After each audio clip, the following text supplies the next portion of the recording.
Assalamualaikum warahmatullahi wabarakatuh. Selamat berjumpa kembali. Semoga Ananda semua diberikan kesehatan oleh Allah Subhanahu wa Ta'ala. Pembahasan kita pada kali ini adalah tentang bab toharoh. Baik, sebelum kita mulai pembahasan bab toharoh, marilah kita membaca doa sebelum belajar agar apa yang kita pelajari mendapat barokah dari Allah Subhanahu wa taala. Mari kita mulai.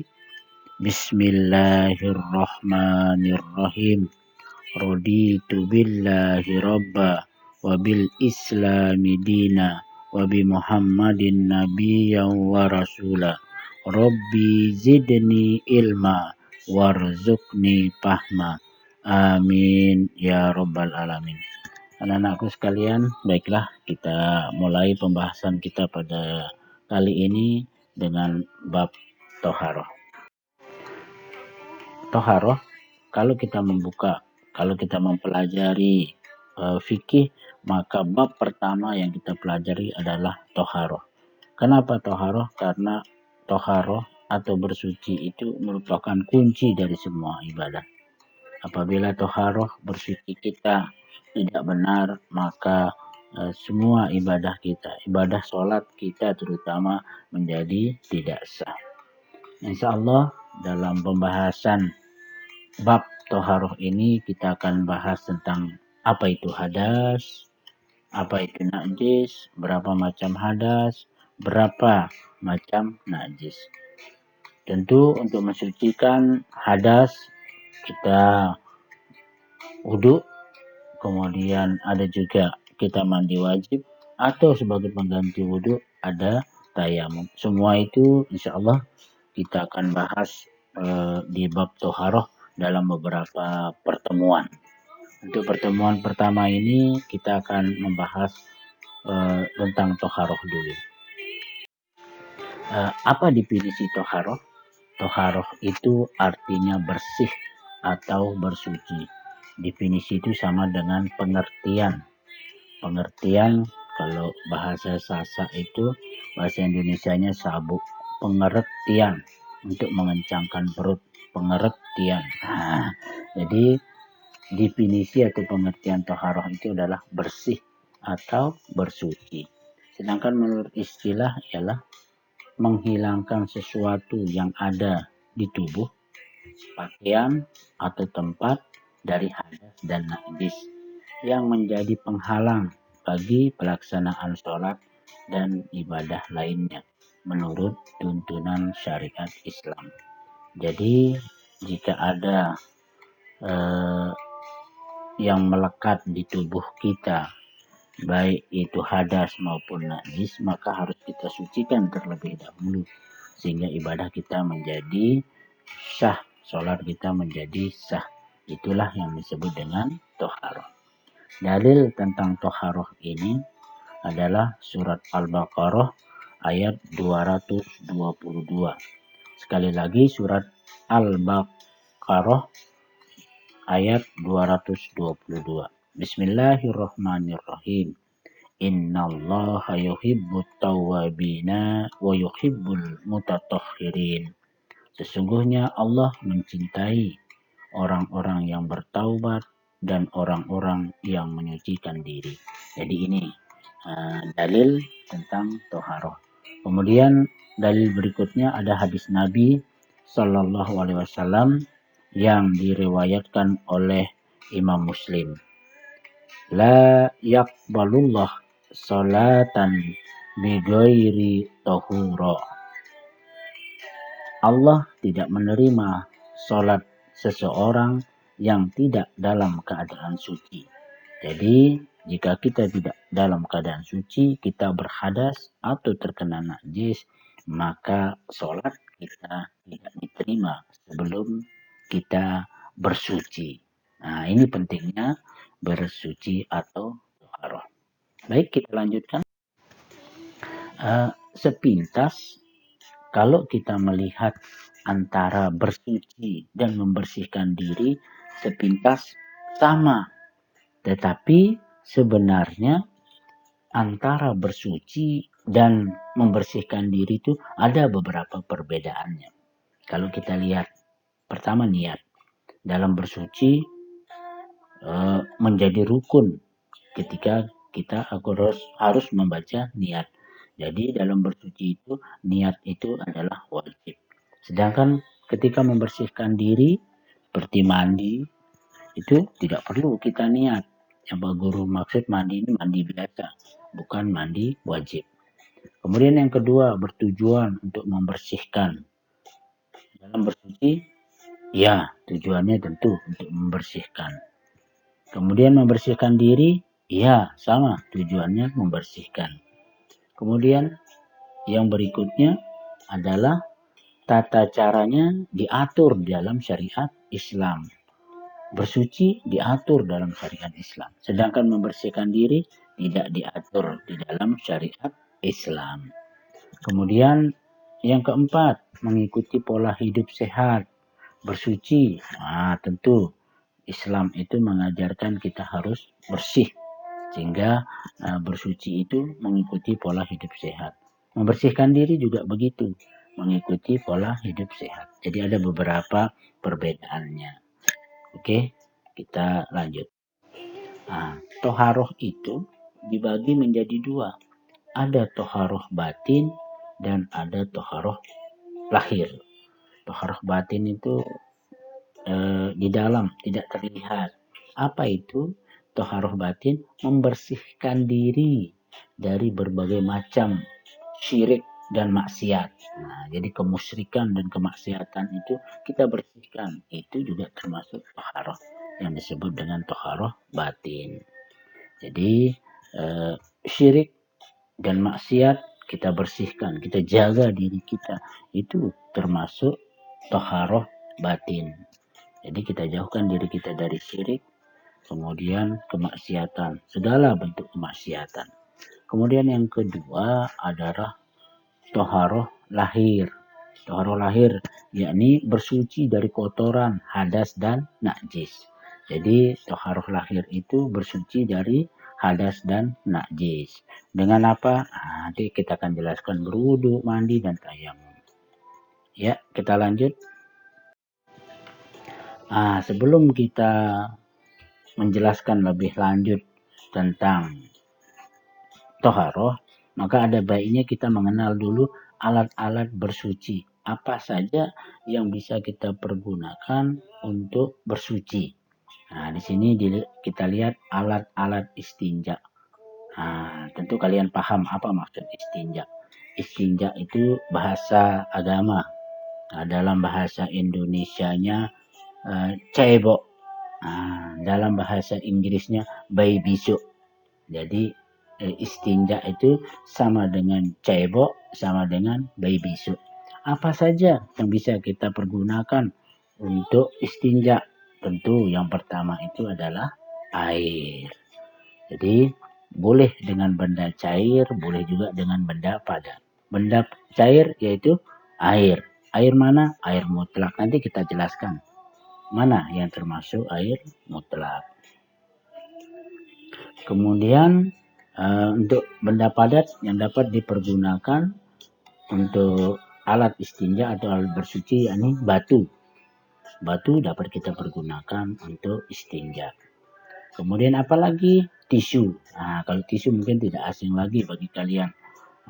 Apalagi kalian yang pernah nginep di hotel berbintang, seringkali ketika kita berhadas, ketika kita buang air kecil atau buang air besar, maka disiapkan tisu. Ini sebagai pengganti air.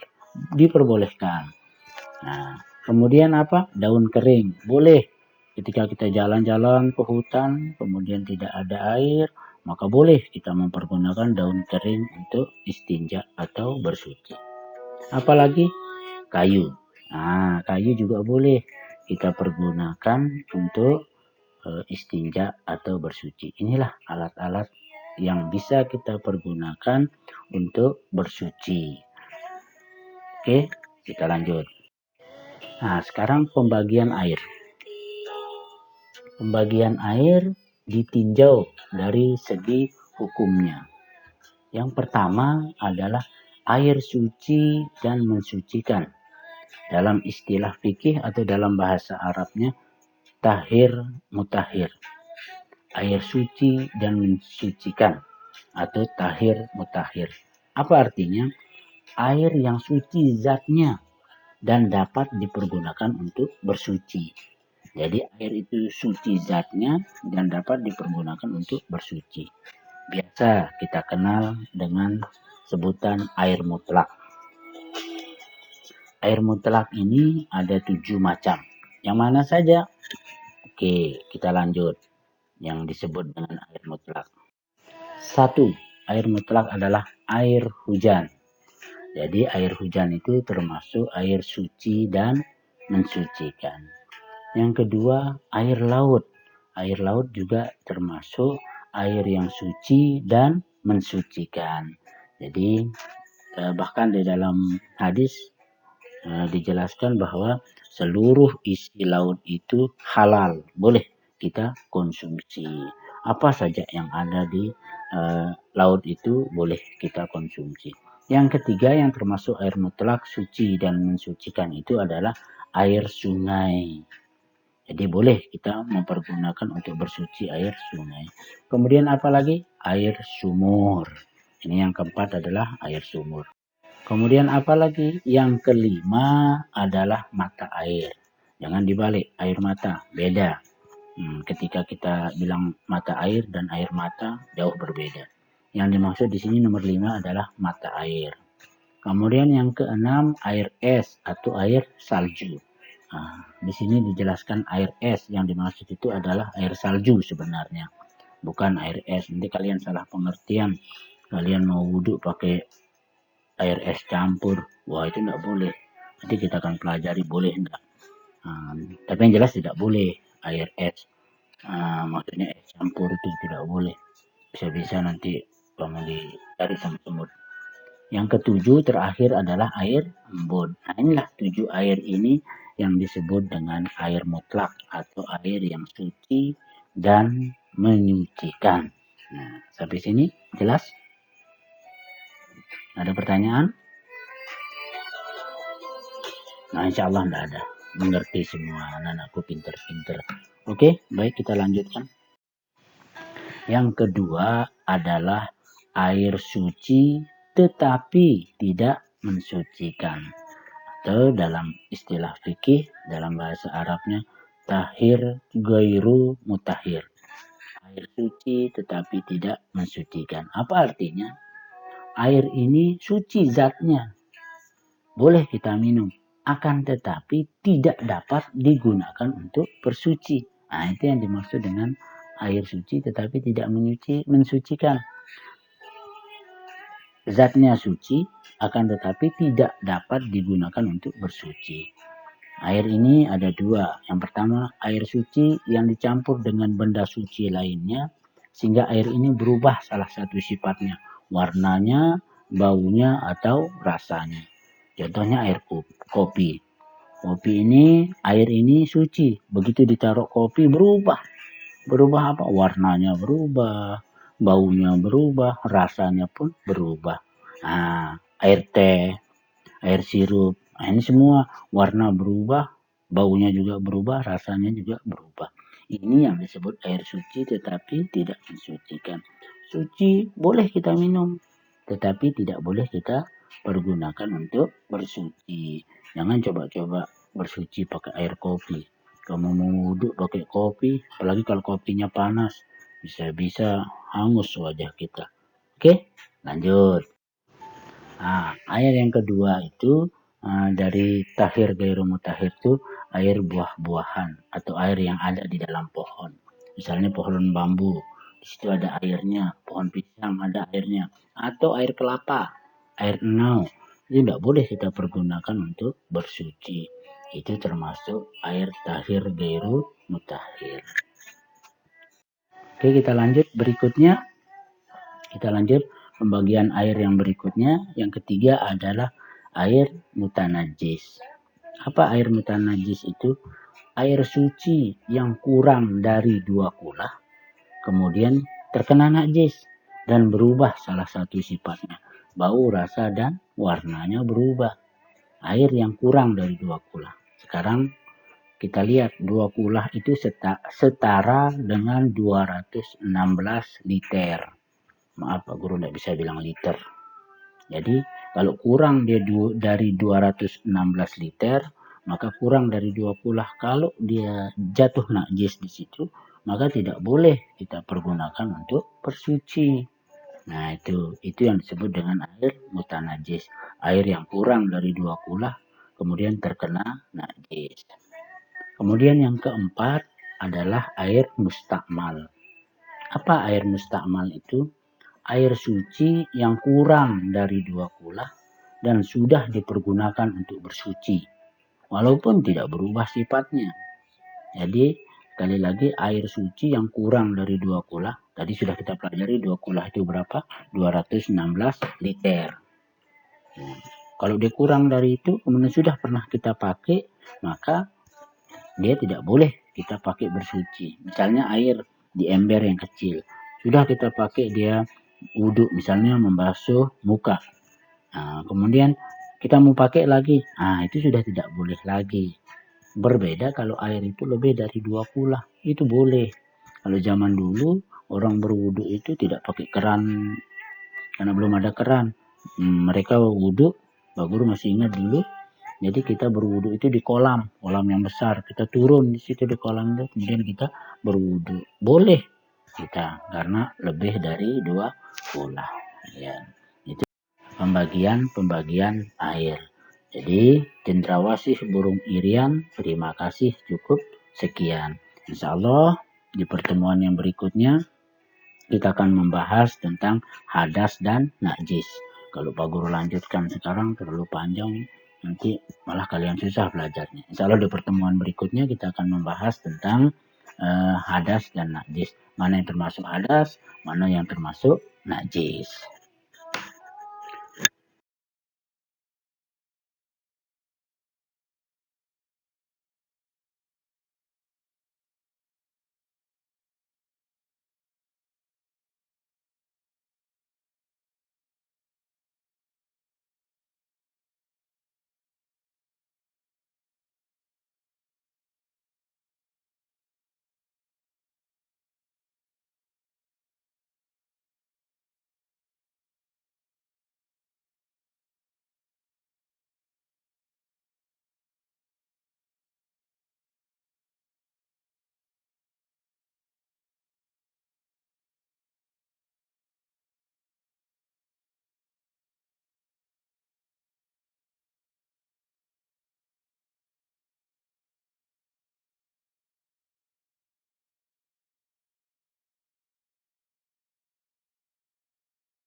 Jadi burung gereja, burung nuri, burung pipit, burung gagak, itulah nama-nama burung di Indonesia.